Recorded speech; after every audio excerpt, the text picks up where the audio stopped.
China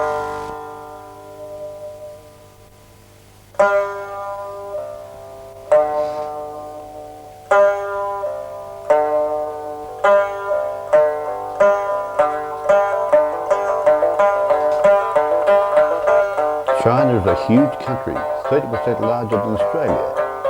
So our tourists could really only see 14 widely scattered areas of China during a month there. First Guilin, then Kunming, Chengdu and Xi'an, and now we're going to see Xi'an.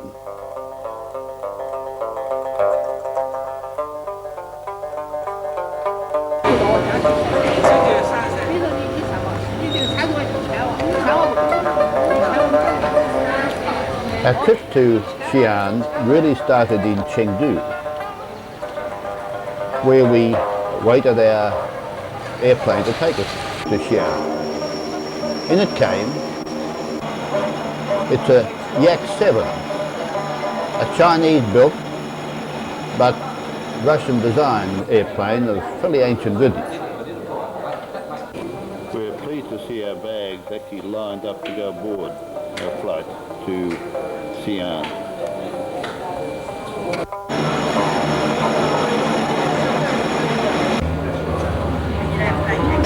Away we go, and 2 hours later we land in Xi'an.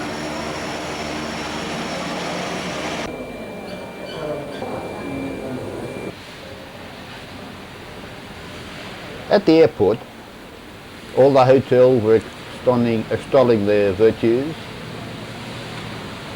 The world's first choice, according to Holiday Inn. All the hotels were good in fact, but not so the taxis. And when you looked around and saw the very ancient little Fiat cab heading for town, we were rather pleased that we were travelling on the coast. This is the bell tower. And this is the Bell Tower Hotel where we are staying.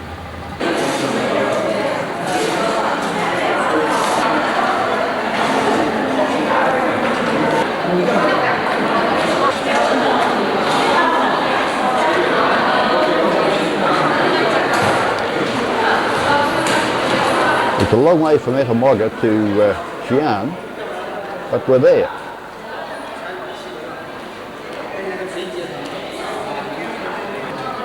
Xi'an is of course the city of the entombed warriors, as we will see later, and the hotel foyer clearly displayed them to their best. And from our room window there is the bell tower of Xi'an. 7:30 p.m. on Friday the 7th of September 1990.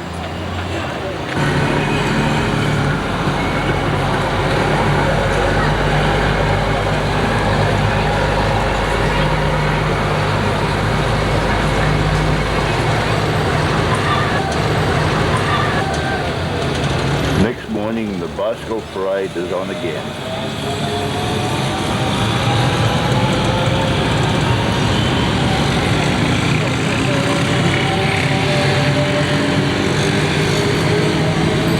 Also the odd articulated trolley car.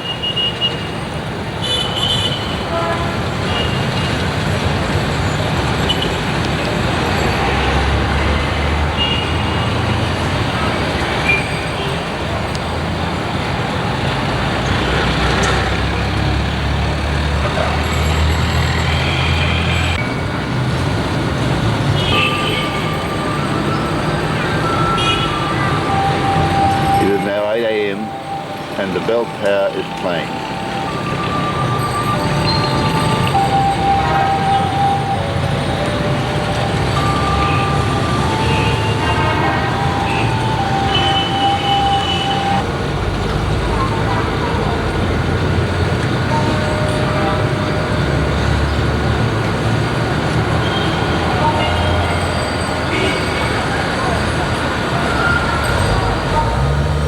And of course, immobile Tai Chi.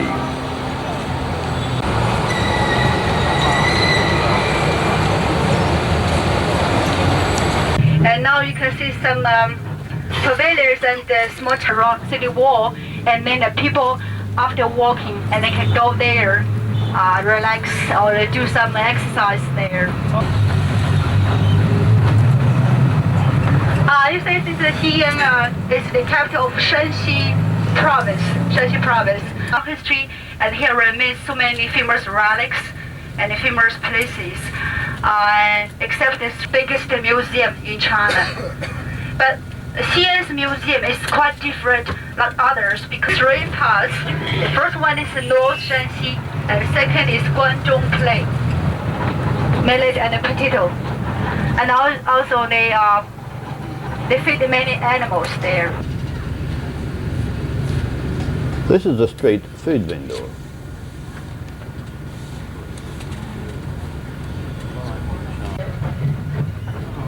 And now you see the government will make a palace. This is a model. And then the tourists can go there, visit, and they can imitate what kind of life the emperors lived. Palace was very, how can I say, it's powerful and very splendid. They're very big. The right hand is the bricks, and Shanxi province is rich in coal. Live in a cave.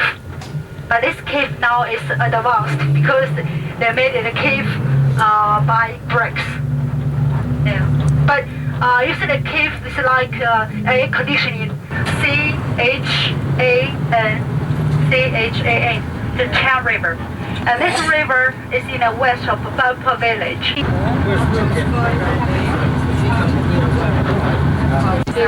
Banpo Museum. But the workers, they should work 8 hours one day. 8 hours one day for the government. There are 6 days 1 week. There are 6 days. They only have Sunday off. But some, they have maybe Tuesday, maybe it's Friday, they have their day off. Since we have more population, so we cannot, for all the people you see off in one day, it's too crowded. But it's the salary for the workers is about 80, it's about 80 yuan. But some office or the factory, they have their good profit, so they can give their workers bonus. Maybe for half year or maybe for the whole at the end of the year. Yeah. But not here. 80 yuan is just a little over $5 Australian a week. Here there is a clean-up going on, getting ready for the Asian Games coming up. Everybody has to give some time to the state in order to maintain roads and road sides. More than 10 years before, this is the main food for the farmers, but now you see this is for the animals. And the farmers now don't want to eat the coal anymore, they eat the wheat and make a flour, you see. One farm. Yeah. The farmers don't live on corn anymore, they buy wheat. They are rich. More clean-up going on alongside the road. These are students this time. The road is narrow, bumpy, choked with traffic. For the 11th Asian Game to welcome. That's the brickworks in the background. And also you can see the coal there, the coal. Then this province is rich in coal, and just down there you can see the bricks. That is this is the coal mill brick factory. And these are the bricks made of earth, made of clay. A bumpy crossing over the railroad. A very narrow, rough road. More students at work. Just he ran near the bar bridge, and he saw some of the soldiers and found it. The coolest ever. We're now coming to the Piste de Resistance. 30 kilometres from Xi'an is the wonderful terracotta warriors. Permitted inside the main pit, which is here.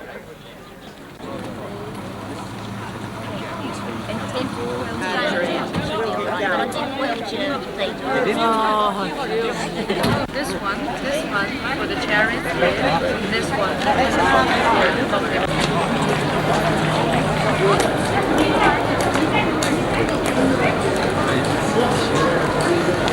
Although not permitted to take photographs inside, I did in fact sneak some by holding my video camera at waist level and panning it around hoping we'd get something. It was of course sight unseen, but it worked. to a point, as you will see. These are the shots. This is inside the main pit.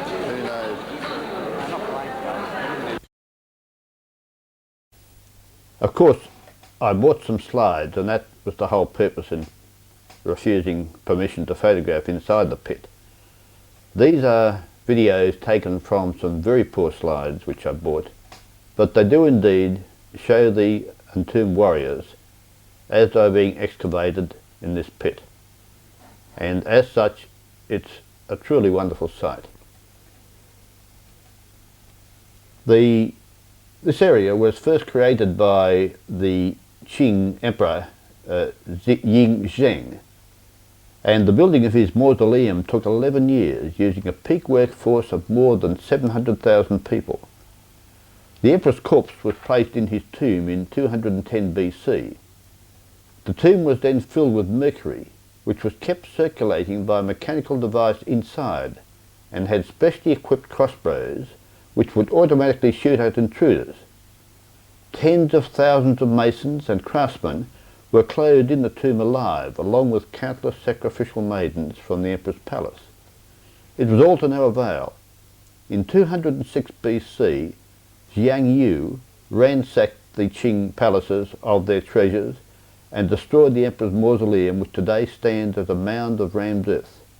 But concealed until discovered by well seekers in 1974, the remarkable vaults of the terracotta warriors, 1.5 kilometres east of the mausoleum, is today one of the greatest archaeological finds of all time.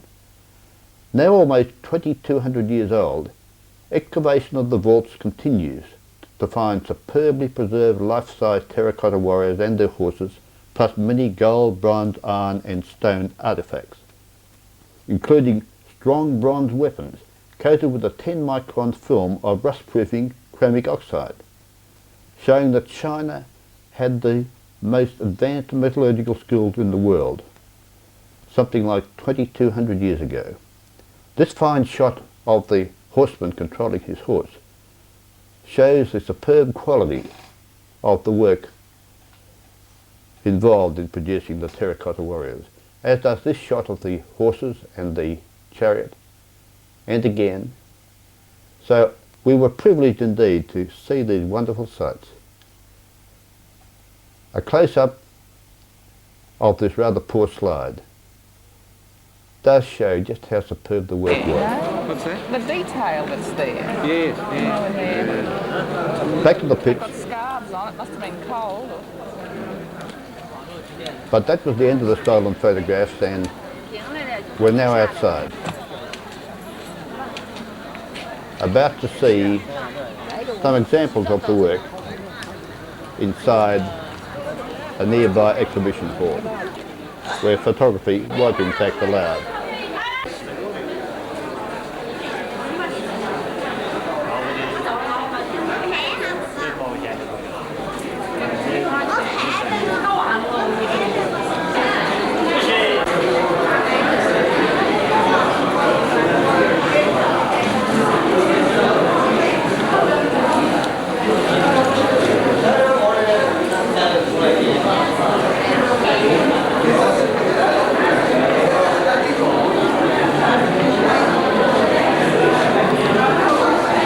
This kneeling archer, unearthed in vault number 2, is 1.2 metres tall.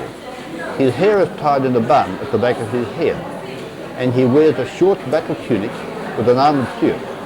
His left leg bends and his right leg kneels on the ground. The two hands perform the gesture of holding a bow at the right side. The bow has of course long since rotted into dust.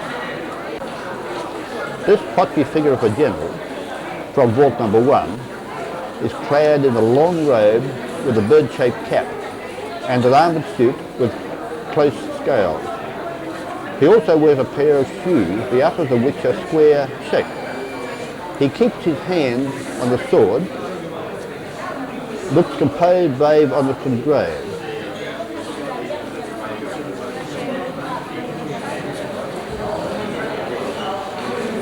This terracotta general came from vault number 2. He is 1.96 metres tall, wears a cap with two tails, and the long double-layered robe. His armour is closely engraved and his left hand rests on his sword. He stood behind a chariot when unearthed, and he is in fact commander of the charioteers. This warrior, standing in a shooting position, is clad in a short battle tunic, belted at the waist, and he wears short boots and his hair is tied in a bun at the back of his head. As the sign says, he looks perfectly earnest.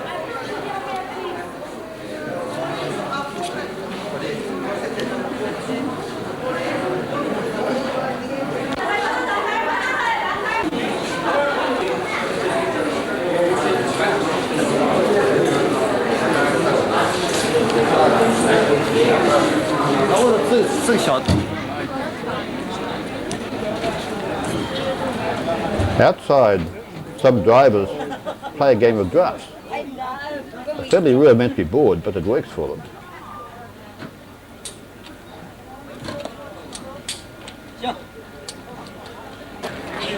Back on the coach. Lunch. This is our lunch stop near the entombed warrior.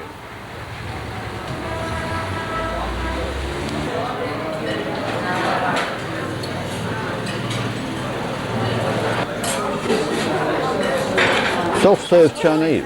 It was good.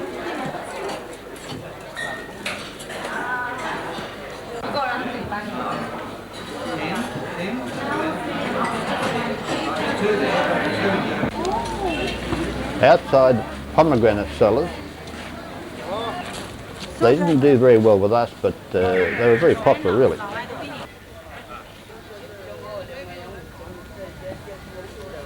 We're now going to the remarkable Xi'an hot springs. Being quite a lot warmer than nearby Xi'an, the Emperor Xiang wintered here during the 8th century, and with his empress enjoyed bathing in the 43 degrees centigrade mineral water. This place is also notable because Chiang Kai-shek was captured here by the Red Army in 1936.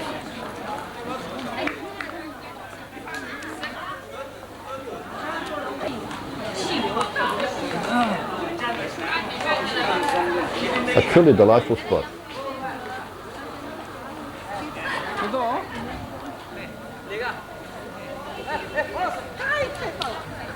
We just repair the coast. Follow me. Is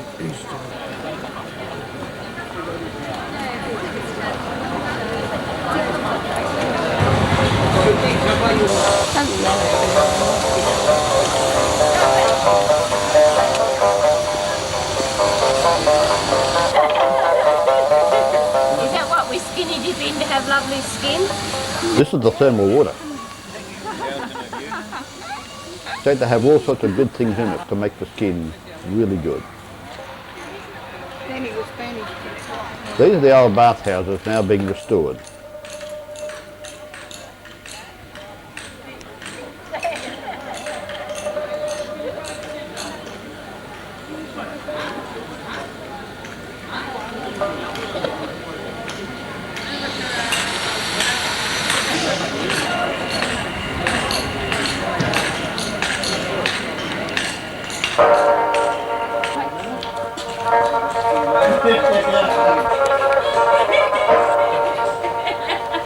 Thank you.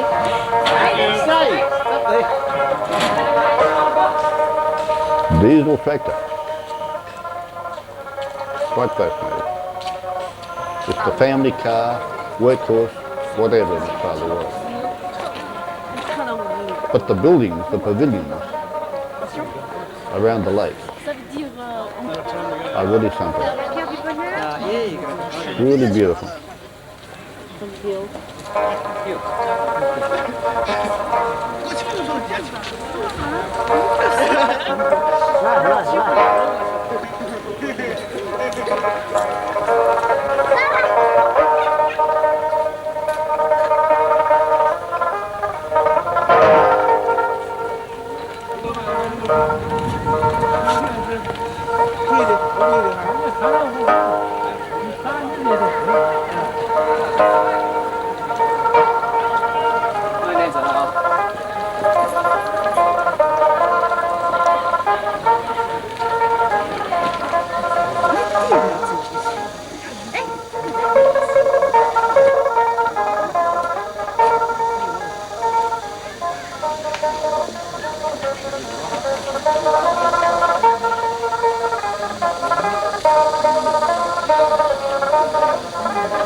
More pomegranates.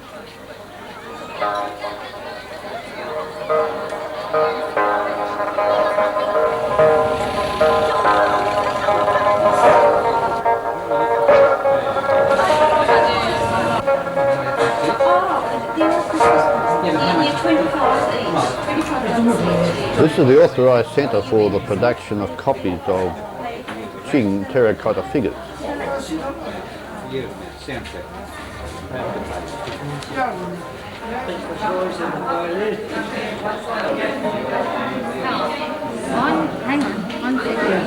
So Marjorie had a good look around, and I guess it was almost impossible to leave there without at least bringing one small example back with it. Oh yeah, I was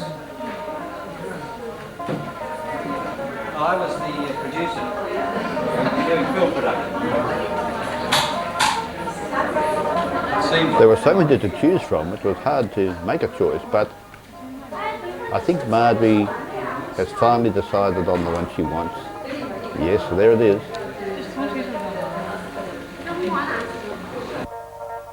And here it is back in Sydney. Quite a delightful one. Sitting on a little table in our living room, along with the jade urn we brought back with us, and of course some really superb embroidery on silk. Silk thread on background silk mounted on brocade. Really superb. They make wonderful wall hangings.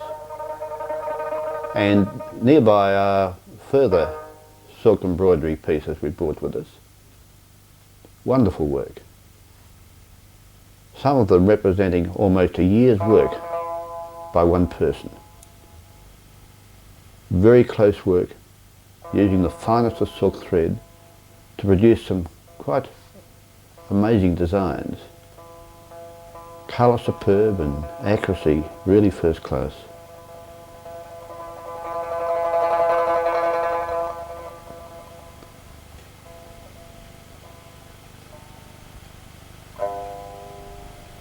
All sorts of delicate shades. Just look at those butterflies. And the delicate flowers and those birds on the limb. Beautiful work. Authenticated by that sign at the bottom of the picture. A genuine artistic work from China. Signed and certified. The bigger pieces we're panning back to now again show wonderful craftsmanship. These are of 100 birds. Each of them has 100 birds on them. Just look at the colour there. All sorts of different birds. Beautifully done. All painstakingly done by a person with keen eyesight working close to it. So much so that the working life of a person doing this work is said to be 12 years before their eyesight fails and they can no longer do this close work. So I think we're privileged to have these wonderful works done so beautifully. Such artistry, and sadly reasonably inexpensive in terms of the work and time that goes into them. But still a true treasure on our wall, which we will like forever, I believe. But we will have a last look at the copy of the Entombed Warrior we brought back with us and get back to Xi'an, where one of our members says adieu to the Entombed Warrior at the doorway of the store and the lass nearby, and we move on. Shopping traps all the way, of course.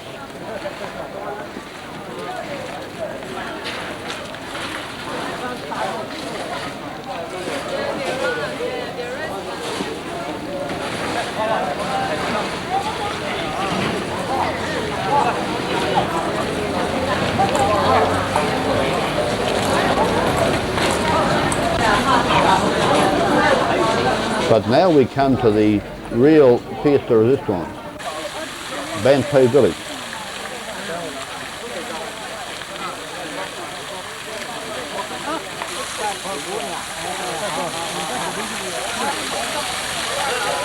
The Banpo village site shows the remains of a typical matriarchal clan community dating back more than 6,000 years. Again, photography was prohibited, but waving the camera gently at waist level, I got these shots.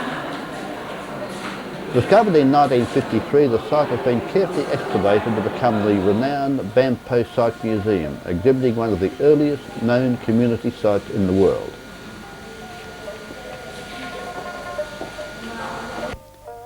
I bought a few slides, of course, and postcards. The previous shot was bone knives and awls. This is a bottle with a pointed base discovered in the site.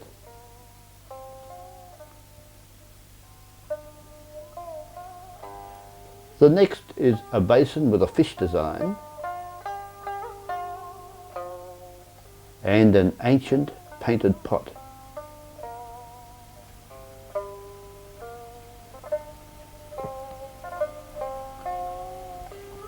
These are bowls with a pattern of woven fabric and matting at its base and painted design on the side.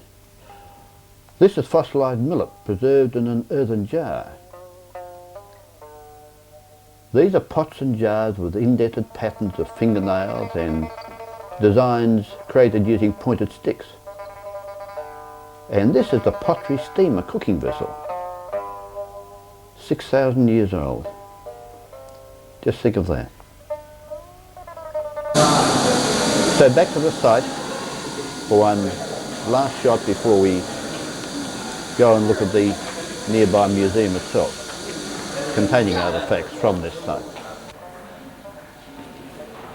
These surreptitiously obtained shots give some idea of the work involved in painstakingly separating the artefacts from the earth and retaining the basic structure of the village itself.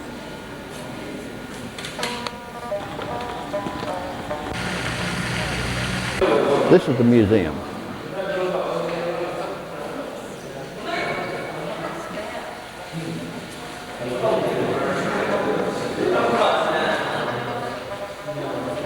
The pieces speak for themselves. Wonderful. And all 6,000 years old.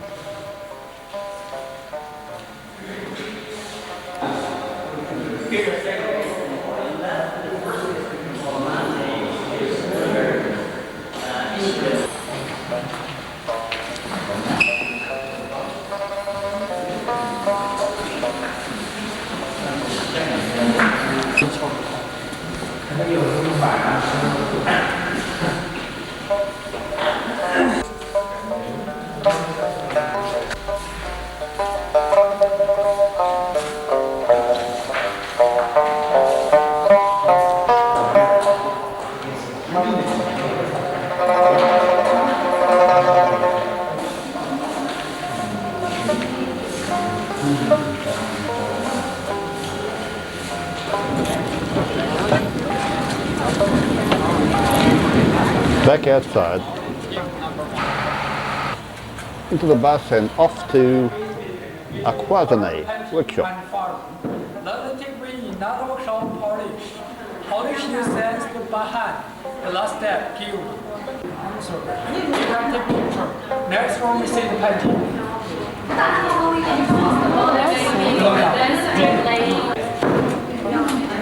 As most people would know, croissant is fine copperwork placed on china mostly, and then infilled with enamel to produce this rather unique craft. There they are putting the copperwork onto a vase.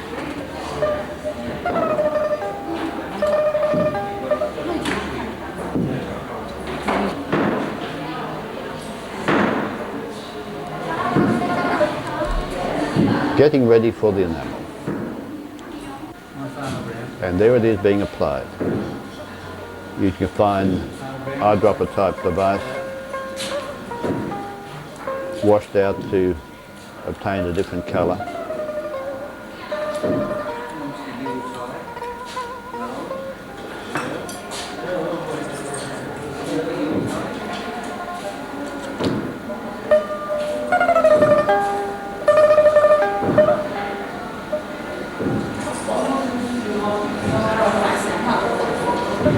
Very painstaking work.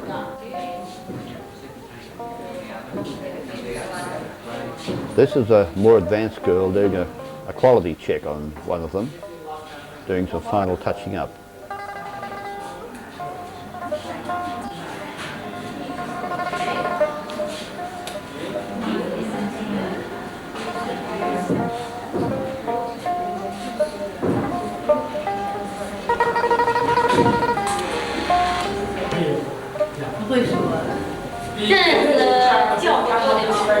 And again, this seems to be a final quality check.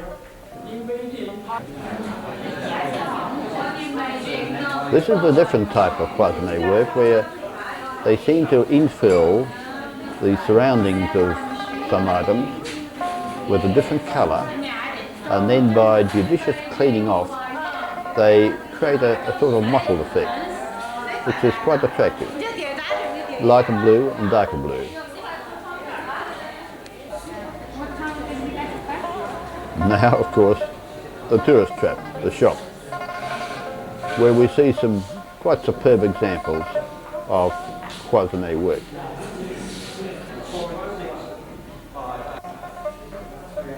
Screens, and here, of course, a multitude of different pottery pieces. It was, of course, inevitable that we would bring a sample of croissanné back to our home in Sydney.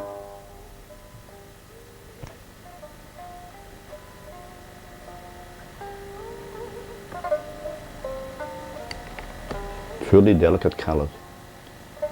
Look at that mottled blue on blue and the superb blue in the background.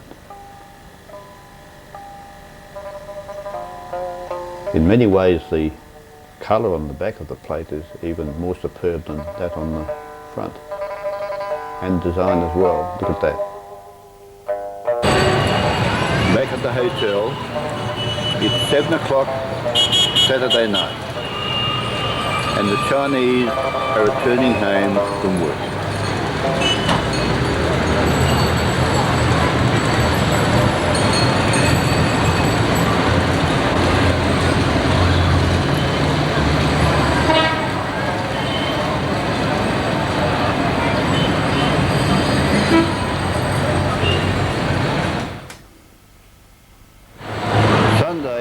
September 9th, 1990 is the day off for some of the Chinese workers whose day of rest is staggered to allow business work to take place. The bell tower was built in the year 1384 during the Ming Dynasty.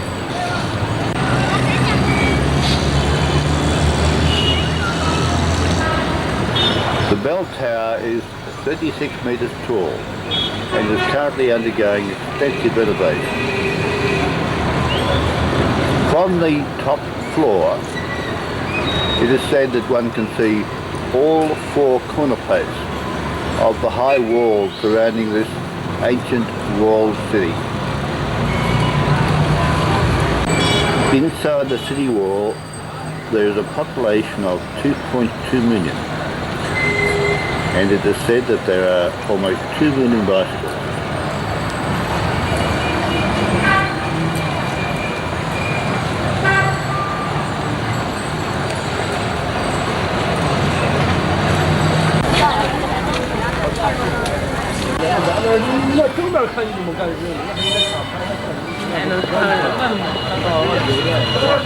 Here is a magnificent exhibition of cultural relics unearthed on the Silk Road.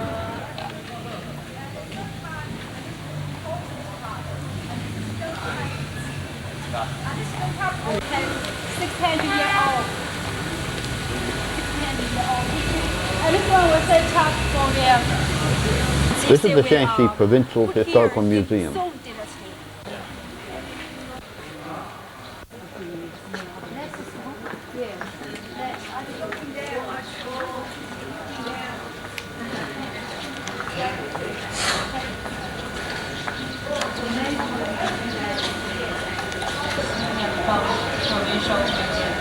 Superb buildings, wonderful gardens, a truly delightful setting.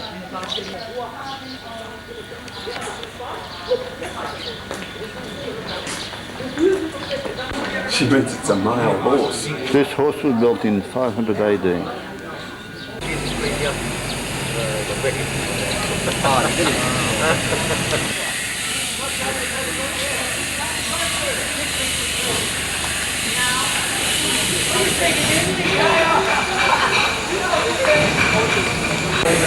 Has my friend liked it?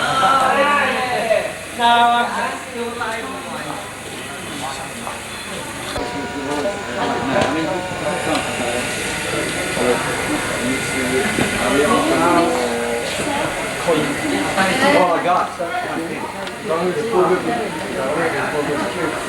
This is a collection of arts outside the main building of the museum.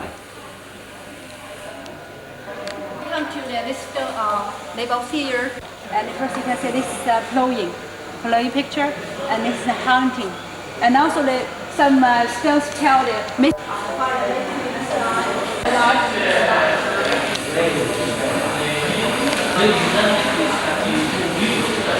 This collection of animals is extremely old. Some date back to 500 AD. Look at the size of it.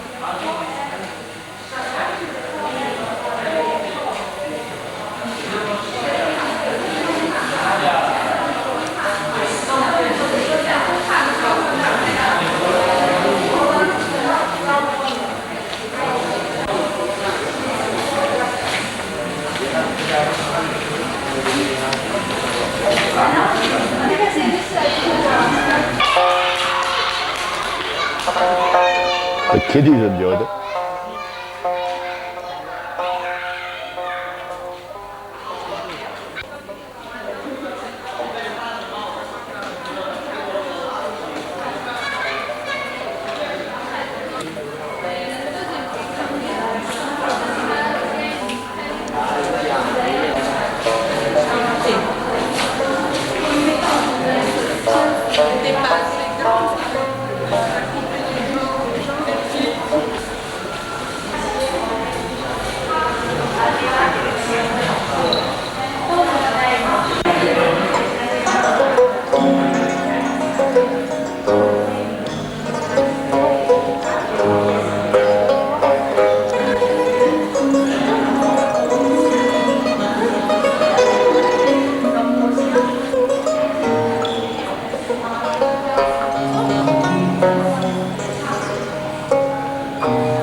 remarkable collection.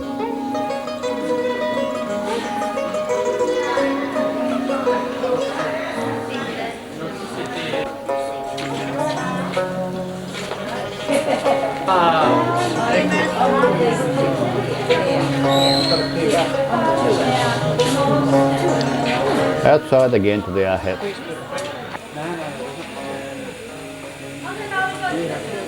Now you are to I have the burnt tower, bell tower.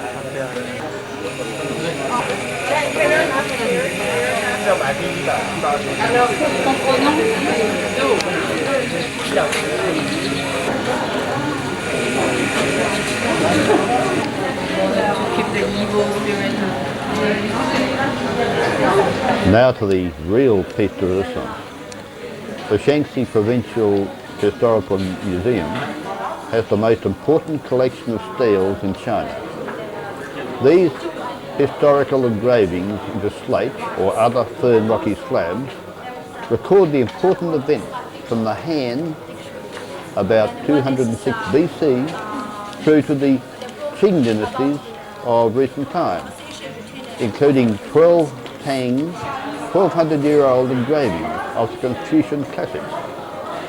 These have been used for centuries by scholars to copy for their studies as well as for their fine calligraphy. Excellent copies are made by inking the surface of a stele and pressing a sheet of paper against it. I guess the modern photocopier is easier, but the stele, already 2,000 years old, will certainly last much longer. You see the collected their computers words of the articles. They sold these one. Only included 72. This is best students. And so later people they collect all the students.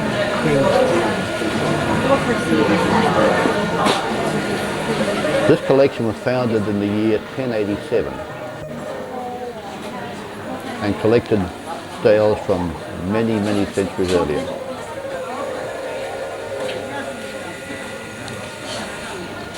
There are over 1,100 in the collection here, the finest in the world.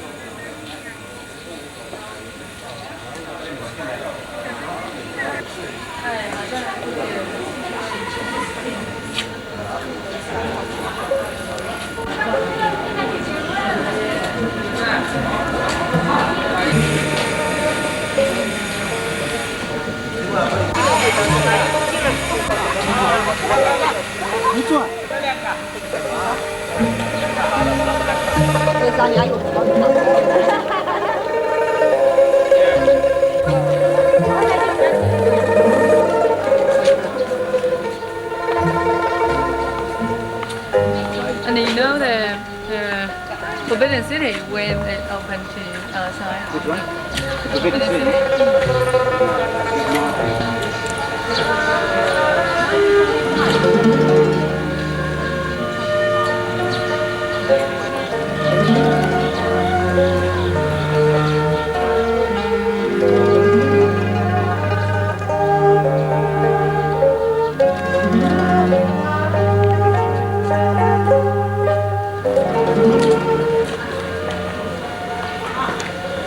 That was the original bell that was hung in the bell tower.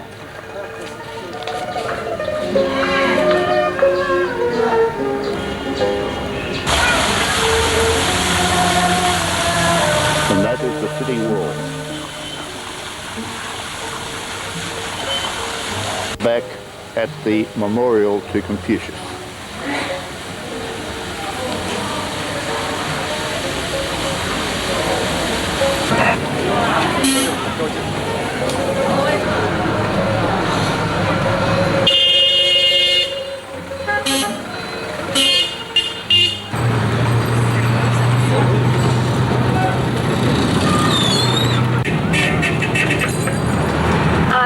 Now we go to the Western Gate, and this is one part of the city wall.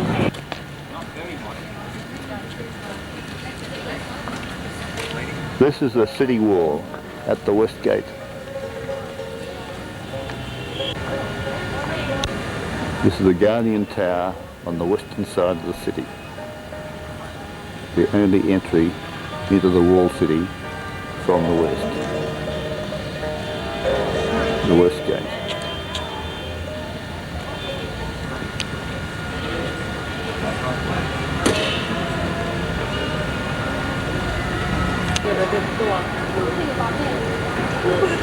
In Beijing, we do have an arrow. Yeah, that gate know that What's the arrow? We call it arrow.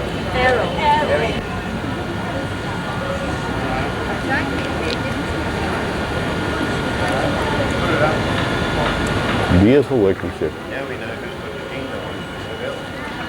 Done on the days when time was available to do these things. And people really wanted to work and produce beautiful things.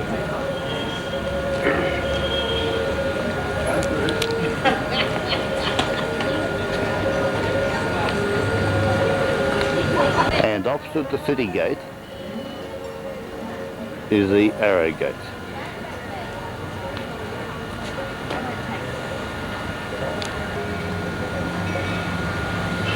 Gives you a headache.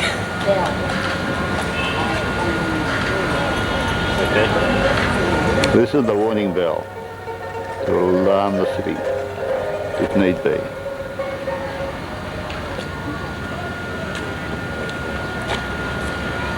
The wall, way off in the distance. The total length of the wall is said to be 46 kilometres. Right round the city in a square.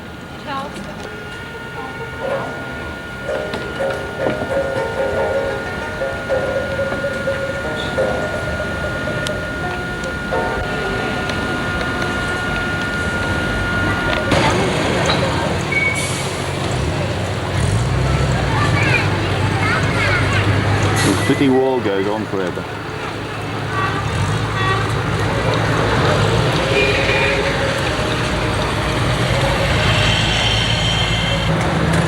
And business goes on in Xi'an.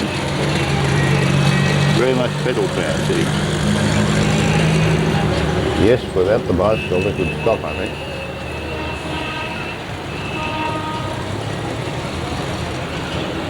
Through the gate and the city wall.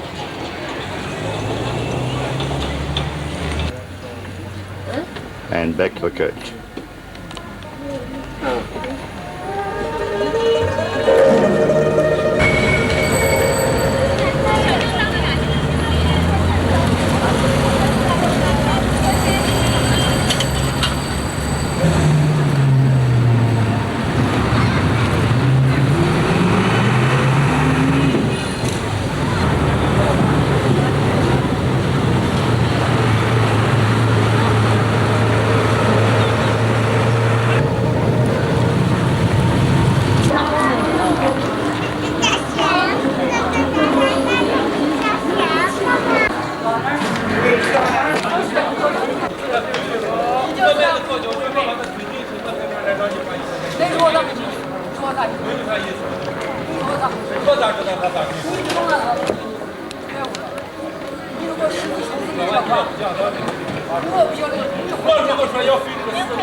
The Xi'an Temple, or the Wild Goose Pagoda,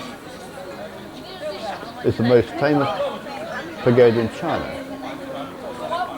because of its age, being built in 652 AD, and because of its historical links with India, from which much of the design came, and from Japan, with whom the monks had close contact at that time.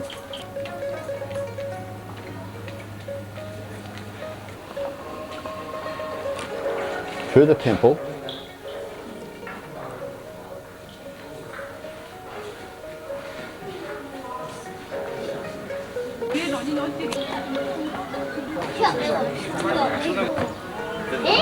and onto the pagoda beyond.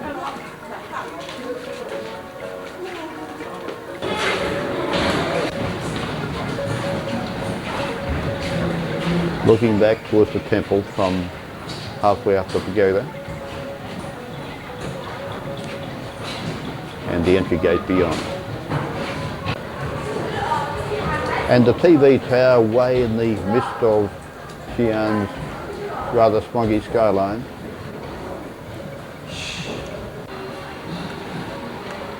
And down the main street back into town.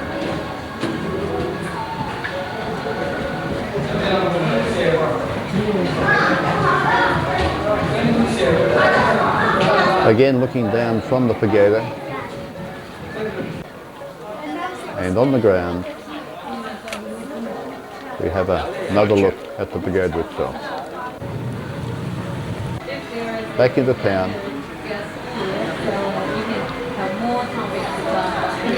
And here we are at a smart restaurant, actually a theatre restaurant, where we had a very fine meal.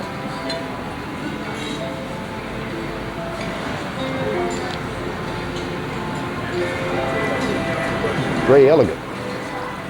It would have been a great place to be of an evening, but of course at lunchtime it's almost deserted.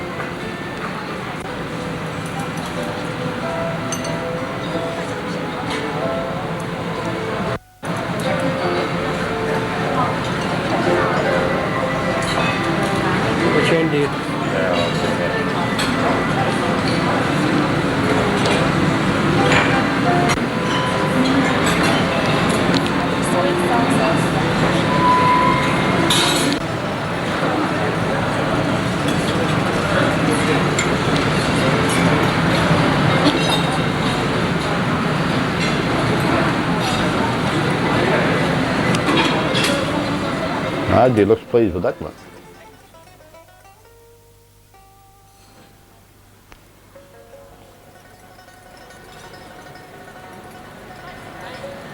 Very elegant. The wall decorations are quite extravagant.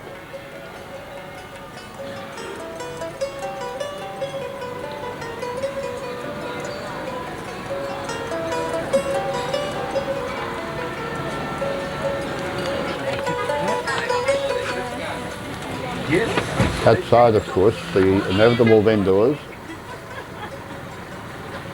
And look at this. She runs the family vehicle while he sleeps in the back, listening to the radio.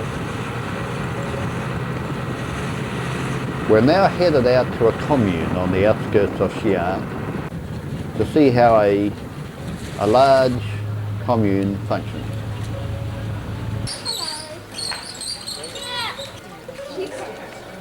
We are visiting a commune or collective farm of 4,000 families, or about 16,000 people, farming the land.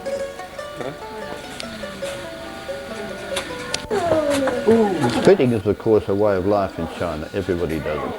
With the polluted skies, everybody tends to have a respiratory problem. And although spitting is frowned on in the cities, it is still done widely. This is a typical home. In the middle. Yeah, right. Yeah. Radio and fan are the vital components in the bedroom. This would seem to be a combined sort of spare bedroom come sunroom, and beyond the family room. And this is the family room.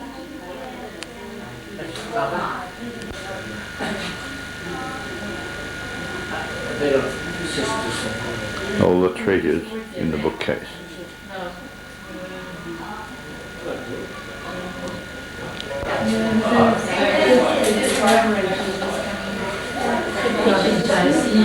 And out into the garden. Must share the same dormitory with the other. The dog would appreciate the attention. Kevin Wood's a farmer, and I guess it shows. He loves dogs, and the dog loves him. There's another home.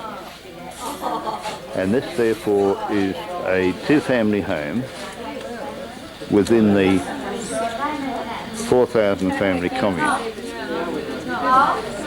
It is apparently a communal yard. Talk to the big one, just for know that. Now wait a minute, Terry, say that again. You said it took 10 years off your life. Yes. 10 years off your age. Here a boy helps his father put a new hole in the leather belt. And look at that baby. One child per family. She's really looking after him. And here's the kindergarten. In kindergarten.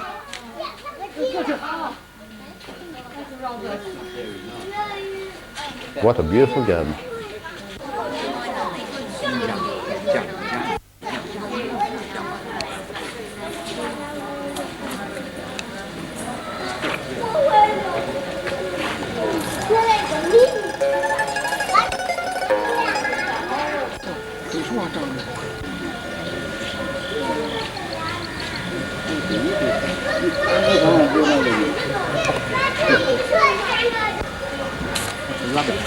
I don't know what that flower is, but it's truly remarkable. They're colourful. And all the children in the kindergarten preserve the flowers. They don't pull them down.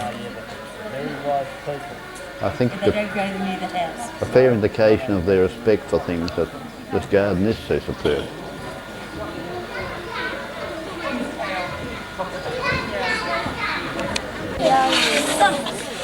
Outside, of course, the wonderful children once again to see us off on the bus.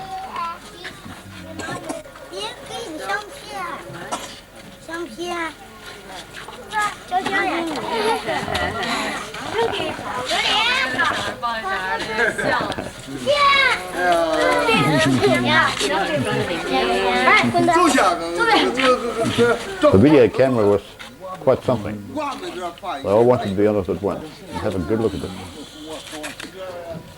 This one wasn't so sure.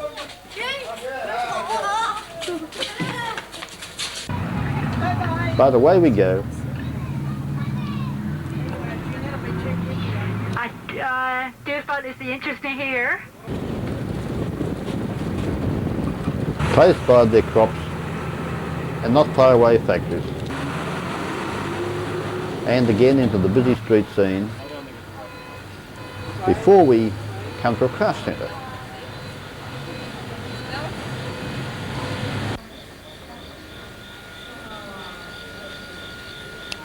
Pottery figures, horses in the yard, and inside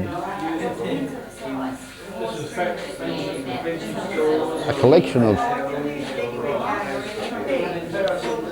paintings which frankly didn't do very much for me, and I think most of our tour members felt the same about it.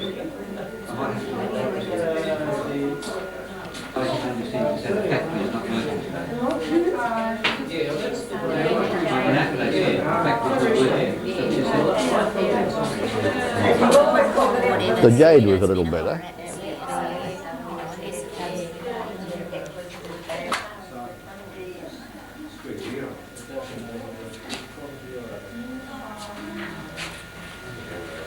Although we were to see better jade elsewhere in our travels.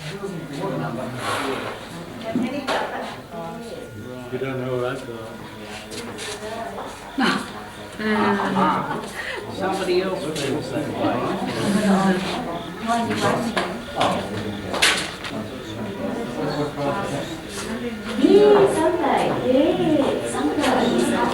This one bell tower. An embroidery workshop. Yes. Passing house.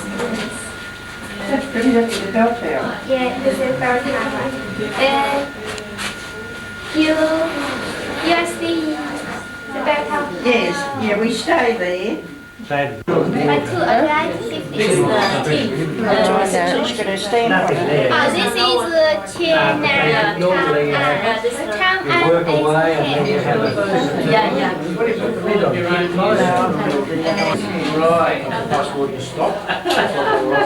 This one, 50. Outside a pottery kiln.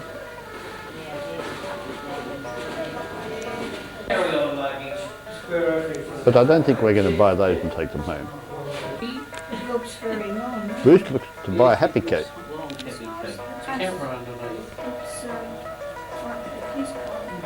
Shirley's not so sure. And there's Marjorie looking at some very brightly coloured scarves, silk scarves. Can you change that in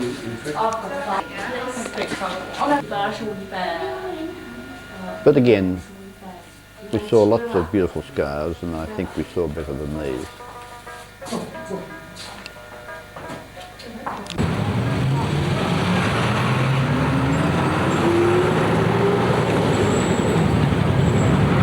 Back into town. Beautiful roses in the garden plot there.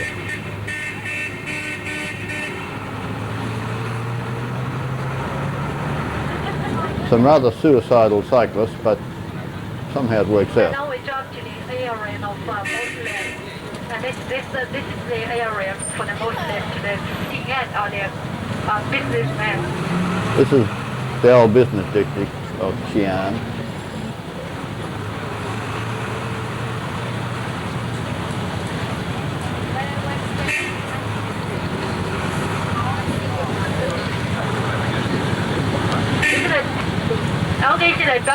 But now we're about to go down that narrow gateway. To the mall, competition between the shops.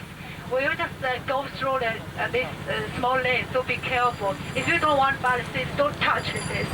Because often there was fight or quarrel. Being appropriately warned, we didn't put our hands on too many things as we walked down the laneway, because we didn't want to have a fight with the shopkeeper.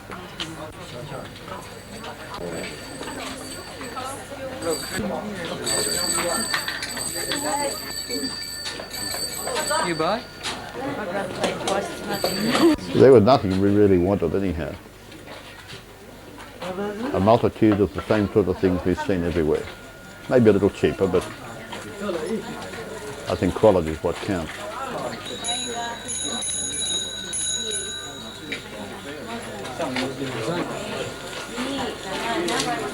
Good shot.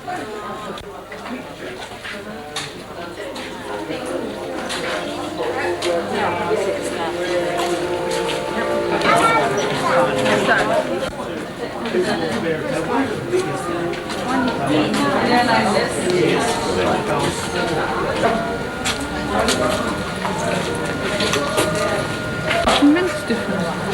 This one is cheaper. 70's all I want. I'll keep you. You're going? You're not coming out and taking? Yeah. Oh, you are? I said that. We're going to go on the day we get back. The day we get back, we go. Yes.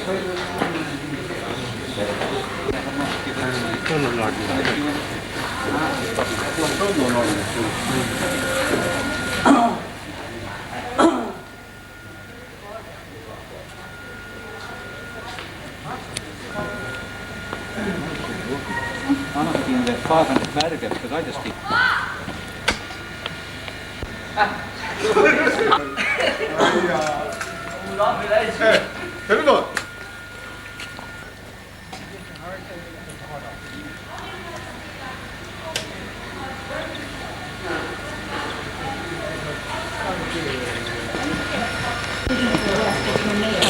And some of the Muslims here in this area have been toolmaker.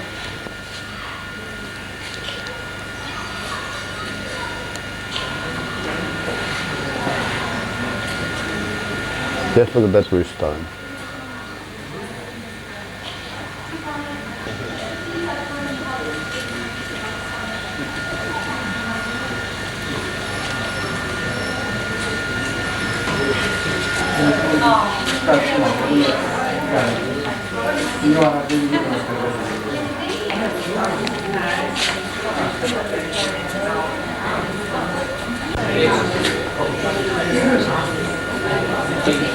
The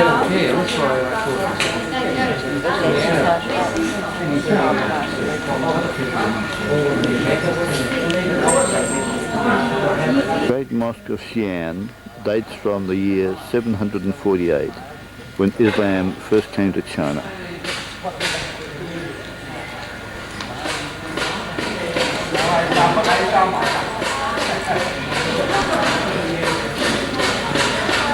These were Chinese style. She had to stand outside.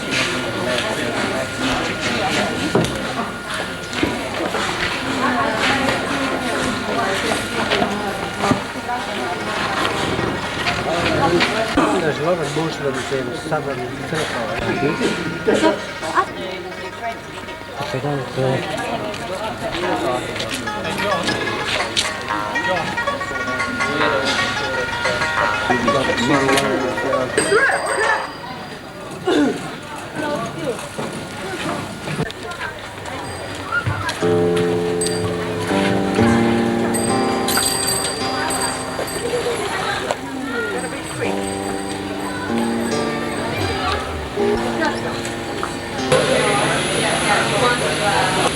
And back to the airport, where we are about to fly out to Beijing.